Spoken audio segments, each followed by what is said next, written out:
మీరు ఎలాంటి బిజినెస్ చేస్తున్నా ఏఐ టూల్స్ ద్వారా మీ బిజినెస్ ని డబుల్ చేసుకోవచ్చు. జస్ట్ 49 రూపీస్కే ఏఐ టూల్. నమస్తే, వెల్కమ్ టు సుమన్ టీవీ. ప్రస్తుతం మనతో పాటు ఉన్నారు assistant professor in marketing Ramakrishna garu. నమస్తే సార్. నమస్కారం అమ్మా. సార్, ఎన్ఆర్ఐస్ మరి ట్రంప్ ఎఫెక్ట్ వాళ్ళ మీద కూడా పడిందని అనుకోవచ్చు. మరి గందరగోళంలో ఉన్నారు ఇప్పుడు వాళ్ళు, అక్కడ ఉండలేక ఇక్కడికి రాలేక వాళ్ళ పరిస్థితి అయితే మరి మీరే చెప్పాలి. ఒక విషయం చెప్పగలను, వాళ్ళు ఎంత కంగారు పడుతున్నారో తెలియదు కానీ ఇక్కడ వీడియోల్లో విశ్లేషకులు కానీ లేదా టీవీ స్టూడియోల్లో కానీ ఇక్కడ కంగారు ఎక్కువగా ఉంది.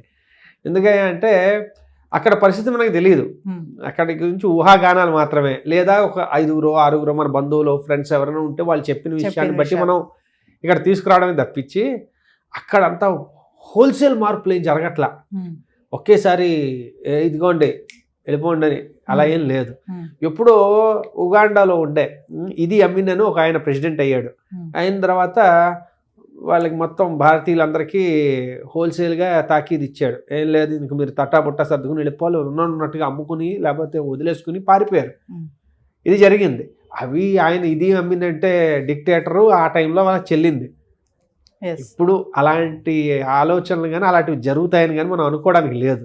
ఒకటి. రెండోది, భారతదేశంతో సంబంధాలు సత్సంబంధాలు కొంతలో కొంత మెరుగ్గా ఉంచుకోవాలనే ఉద్దేశం ట్రంప్కి ఉంది. ట్రంప్ చెప్తూ ఉంటాడు, ఒక్కొక్క దేశం మీద ఆయనకు ఒక రకమైన భావన ఉంది. ఆయన అందులో చెప్పేది ఏంటంటే భారతదేశం అట్లీస్ట్ మొహం మీద చక్కగా మాట్లాడుతుంది, వాళ్ళు చేయాలనుకున్నది చాలా సీరియస్గా ఉంటారు, కానీ అట్లీస్ట్ మనకి ఇది మన సంబంధాలు అయితే బాగానే ఉంటాయని అంటాడు. అదొకటి. రెండోది ఏంటంటే ఆయన ఆల్వేస్ ప్రో బిజినెస్. ఒక బిజినెస్ బాగా అభివృద్ధి చెందాలి. ఆయన ఎప్పుడు అనేది ఏంటి, అమెరికా తాలూకు బిజినెస్ బాగా జరగాలని కోరుకుంటూ ఉంటాడు. అంతే తప్పించేసి ఇంకే రకమైన డిస్ట్రక్టివ్ థాట్ ప్రాసెస్ లేవు ఆయనవన్నీ. ఏంటంటే మేక్ అమెరికా గ్రేట్ అగైన్, అమెరికాని మళ్ళీ గొప్ప దేశంగా మార్చాలి. ఆ మార్చడానికి ఏమేం చేయాలి? మొదటిది, అక్రమంగా వచ్చే వాళ్ళని ఆపు, వాళ్ళని తన్ని పంపించేసేయి. 2, లోకల్గా ఉండే ఇండస్ట్రీస్ని బాగా సపోర్ట్ చెయ్యి, లోకల్గా ఉండే జనాలకి ఎంప్లాయ్మెంట్ ప్రసాదించు. 3, బయట ఏమైనా మ్యానుఫ్యాక్చరింగ్ ఇలాంటివన్నీ బయటకు వెళ్ళిపోతే మళ్ళీ వాళ్ళని ఎంకరేజ్ చేసి లోపలికి తీసుకురా. లేదు, బయట నుంచి భారీ స్థాయిలో డంపింగ్ ఎవరైనా చేస్తున్నారు, ఇప్పుడు చైనా ఉంది, భారీ స్థాయిలో మ్యానుఫ్యాక్చరింగ్ చేసేసి అమెరికాకి చాలా డంపింగ్ చేస్తుంది అనుకోండి, అది ఆపు. ఇలాంటివి ఆయన ధోరణి. కాబట్టి ఇప్పుడు ఆయన మన పంపించేస్తే హోల్సేల్గా ఎన్ఆర్ఐల్ని, అక్కడ వాళ్ళ బిజినెస్ దెబ్బతింటుంది కదా. మనం అనేసుకుంటాం ఇదిగో వీళ్ళందరినీ పంపించేస్తారని. పంపించేస్తే ఎవరున్నారు చేయడానికి? ఇదేమీ దాన్ని ఏమంటారు, ఇటుక కాదు కదా, ఈ ఇటుక తీసేసి నేను ఇంకో ఇటుక పెట్టేస్తానని. ఇక్కడ ఒక పర్టికులర్ స్కిల్ ఉన్న ఎంప్లాయీ ఉన్నారంటే 5 ఏళ్ళో 8 ఏళ్ళో 10 ఏళ్ళో ఈ పర్టికులర్ డొమైన్లో ఈ పర్టికులర్ ఇండస్ట్రీ మీద నాలెడ్జ్ ఉన్నారంటే తీసేసి ఎవరో ఒకళ్ళు పెట్టేయలేం కదా, లోకల్ కావాలి అని. కాబట్టి ఇదేం వెంటనే ఏం జరిగిపోదు. అందున ఆల్రెడీ అక్కడికి వెళ్ళి ఈ స్థిరపడిపోయిన వాళ్ళకి అక్కడ పరిస్థితుల అవగాహన ఉంటాయి. మనం ఇంతకుముందు అనుకున్నట్టుగా ఆర్థిక మాంద్యం వల్ల ఉద్యోగాలు పోవడము, లేదంటే బిజినెస్ డౌన్ అవ్వడం, అవన్నీ జరిగిన వాటిల్లో అది కామన్. కొంతమందికి ఉద్యోగాలు పోయి ఉండొచ్చు, కానీ ఇలా గవర్నమెంట్ కచ్చగట్టి ఇలా ఎన్ఆర్ఐలు పంపించేయాలని ఇంకేమని కానీ ఏది జరగవు. కాబట్టి మనం భయపడిపోవాల్సింది ఏం లేదు. అక్కడ కొంచెం ఎకానమీ స్థిరపడి బాగుందనుకోండి, మనం ఈ మాట్లాడుకున్నవన్నీ మర్చిపోతాం. ఎందుకు? మళ్ళీ ఇప్పుడు వెళ్ళే వాటిల్లో ఇంకో 10% 20% ఇంకా ఎక్కువ అయ్యే వెళ్ళిపోతారు. కాబట్టి మనం భయపడాల్సింది అయితే ఏమీ లేదు. ఇప్పుడు కొంతమంది కన్సల్టెన్సీ ద్వారా వెళ్తూ ఉంటారు కదా, అలా వెళ్ళిన వాళ్ళకి ఏమైనా సమస్యలు ఉంటాయా? చక్కగా అడిగారు. ఈ ఒక విషయంలో అయితే కొంచెం సమస్య ఉండే అవకాశం ఉంది. ఎందుకంటే కంపెనీల ద్వారా వెళ్ళేవాళ్ళు అంటే వాళ్ళు ఉద్యోగం తీసుకుని, ఇదిగో వీడి నా ఉద్యోగస్తుడు, వీడికి నేను స్పాన్సర్ చేస్తున్నాను. H1B అనేది స్పాన్సర్షిప్ అనమాట. అంటే నేను వీడిని స్పాన్సర్ చేస్తున్నాను, వీడి నా ఉద్యోగి, వీడు నాకు చాలా అవసరం, ఎందుకంటే వీడికి ఈ రకమైన స్కిల్స్ ఉన్నాయని తెచ్చుకుంటున్నాను. ఈ కన్సల్టెన్సీ ద్వారా వచ్చిన వాడు ఏంటంటే, ఇదిగో వీడికి ఎవరికో స్కిల్ ఉంది, ఇక్కడ చూసుకుందాం అనుకుంటున్నాడు, సో నేను వీడికి ఏమైనా ఉద్యోగం ఇప్పిస్తాను అని కన్సల్టెంట్ వాడు చెప్తున్నట్టు. కాబట్టి ఇందులో నియమ నిబంధనలు చాలా కఠినతరం అయ్యే అవకాశాలు ఉన్నాయి. ఎందుకయ్యా అంటే ఎవరిని బట్టి, ఇప్పుడు కన్సల్టెన్సీకి వదిలేమనుకోండి, ఎవరినైనా పట్టుకొచ్చేస్తాడు, స్కిల్ ఉన్నా లేకపోయినా. ఎందుకంటే వాడికి కావాల్సింది ఆ మార్జిన్, అంతే కదా. బాడీ షాప్స్ అంటారు వాటిని. వాళ్ళ పని ఏంట్రా అయ్యా అంటే ఎవడెవడు ఈ దేశంలో వద్దాం అనుకుంటున్నాడో నాకు ఈ మార్జిన్ ఇచ్చేసేయి పట్టుకొచ్చి అయిపోయింది.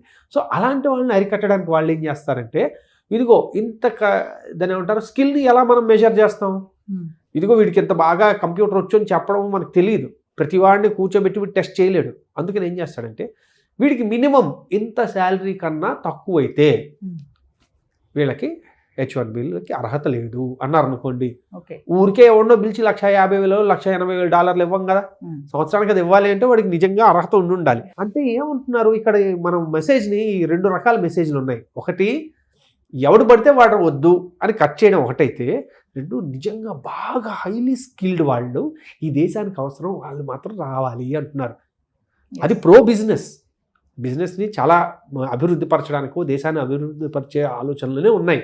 కాబట్టి అది వాళ్ళ ఆలోచన ధోరణి. కాబట్టి కన్సల్టెన్సీ ద్వారా వెళ్ళే వాళ్ళకి ఏమైనా ఉంది అంటే ఆల్రెడీ అది వీసా అనేది లాటరీ అయింది. అది కాకుండా వీళ్ళ ద్వారా వెళ్ళేదానికి ఈ రకమైన నిబంధనలు పెట్టడం వల్ల ఏమవుతుందంటే ఓవరాల్గా ఇక్కడి నుంచి అంత సులువు కాదు వెళ్ళడం. అది వెళ్ళినా అక్కడ నిలదొక్కుకోవడం కష్టం అవుతుంది. సో ఓవరాల్గా చూసుకుంటే అంటే ఇక్కడ నుంచి అక్కడికి వెళ్ళిపోయి అక్కడే సెటిల్ అయిపోయి వాళ్ళకి ఏం సమస్యలు ఏమి అంత ప్రాబ్లం ఏమి లేదని అంటారా? సమస్యలు అంటే భారీగా అయితే కొత్త సమస్యలు ఏం లేవు, ఉన్నవేవి పోవు. కొత్త సమస్యలు అంటే భారీ స్థాయిలో రావు, చిన్న చిన్న సమస్యలు ఎలానో వస్తాయి. ఎందుకంటే నిబంధనలో మార్పులు రావడం ఖాయం. ఎందుకయ్యా అంటే ఆయన కొన్ని అనుకున్న దాన్ని ఏమంటారు ప్రామిస్ చేసిన ఎలక్షన్లో చేసిన ప్రామిస్ల నిర్ణయాలు కొన్ని తీసుకుంటారు కదా, అందులో ఇల్లీగల్స్కి ఎలా అయితే ఇది ఉంటుందో ఇందులో కూడా కొంచెం కఠినతరం చేయొచ్చు అంతే తప్పించేసి పంపించేసేవి లేకపోతే సడన్గా ఉద్యోగాలు అందరూ తీసేసేవి అయితే అవకాశాలు లేవు. అక్కడ సెటిల్ అయిపోయిన వాళ్ళ పైన అయితే ఎటువంటి పెద్దగా ఏమి ఉండదు, ఫోకస్ ఏమి ఉండదు అంటారా? అక్కడ ఉన్న ఆర్థిక పరిస్థితులను బట్టి వాళ్ళ తాలూకా జీవన విధానాలు మారుతుంటాయి తప్ప ఇంకా భారీ స్థాయిలో ఏమి ఉండదు. ఎందుకంటే మనం భారతదేశం గురించి మనం ఆలోచించుకుంటాం, ఎందుకంటే మనం అక్కడ ఉంటున్నాం కాబట్టి.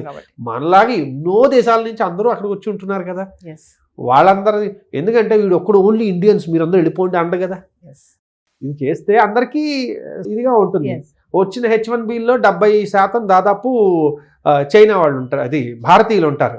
ఒక 13% చైనా వాళ్ళు, వీళ్ళకే H1Bలు వస్తున్నాయి. మిగిలిన దేశాల వాళ్ళు వస్తూనే ఉన్నారు. ఓకే, అంటే భారీ మ్యాక్సిమం మనం ఉన్నాం కాబట్టి ఆ H1B అని మనం భజన చేస్తూ ఉంటాం. అది కొత్త ఏమైనా అయితే ఇబ్బంది.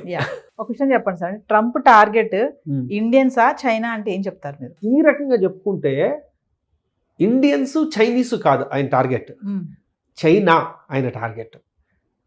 ఎందుకంటే వాళ్ళ దాని ఏమంటారంటే ట్రేడ్ డెఫిసిట్ ఏదైతే ఉందో అది భారీ స్థాయిలో ఉంది చైనాతో.